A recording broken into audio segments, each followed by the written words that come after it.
ભગવાન શ્રી કષ્ટભંજન દેવની દ્વિતીય રથયાત્રા ગોવિંદગુરુ લીંબડીમાં યોજાઈ। દાહોદ જિલ્લાના ગોવિંદગુરુ લીંબડી નગરમાં પ્રજાપતિવાસમાં કષ્ટભંજન મંદિરે સૌ ભક્તોએ ભક્તિભાવપૂર્વક દર્શન કર્યા।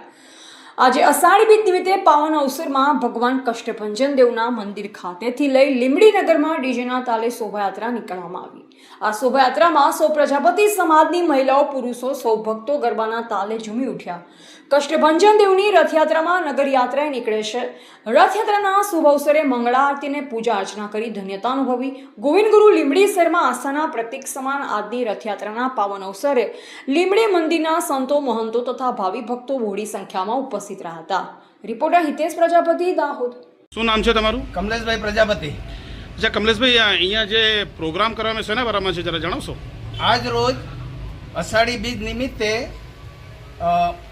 કષ્ટભંજન દેવના દ્વિતીય પાટોત્સવ નિમિત્તે પ્રજાપતિ સમાજ દ્વારા એક શોભાયાત્રાનું આયોજન કરવામાં આવ્યું છે। એ શોભાયાત્રામાં પ્રજાપતિ સમાજના તથા અન્ય સમાજના પણ લોકો જોડાઈ અને ધામધૂમપૂર્વક શોભાયાત્રા કાઢવામાં આવી છે। અહીંયા શું પ્રસાદની પણ કોઈ ભંડારો કે કોઈ છે અહીંયા? હા, આજ રોજ એ શોભાયાત્રા પૂર્ણ થયેથી પ્રજાપતિ સમાજ દ્વારા સમગ્ર માટે ભંડારાનું પણ આયોજન કરવામાં આવેલ છે।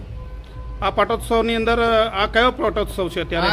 આ બીજો પાટોત્સવ છે, દ્વિતીય પાટોત્સવ। શું નામ છે તમારું? જયેશભાઈ મહારાજ। અચ્છા જયેશભાઈ, આજે શેનો પ્રોગ્રામ રાખવામાં આવ્યો છે? આજે સકલ પ્રજાપતિ સમાજ તરફથી શ્રી બાલ હનુમાન કષ્ટદેવ મંદિર દ્વિતીય પાટોત્સવનું ઉજવણી કરવામાં આવી રહી છે। આ પ્રસંગ સમસ્ત પ્રજાપતિ સમાજ દ્વારા આયોજિત છે, સમગ્ર ભક્તો દ્વારા આયોજિત છે અને આ પ્રસંગની અંદર આ દાદાના પાટોત્સવની અંદર પૂરેપૂરું સમાજનો સહયોગ છે, સપોર્ટ છે। દરેક એકત્ર થઈને આપણું કાર્ય સમજી, દાદાની સેવા સમજી અને આ ઉત્સવને બહુ ઉત્સાવ્યો છે।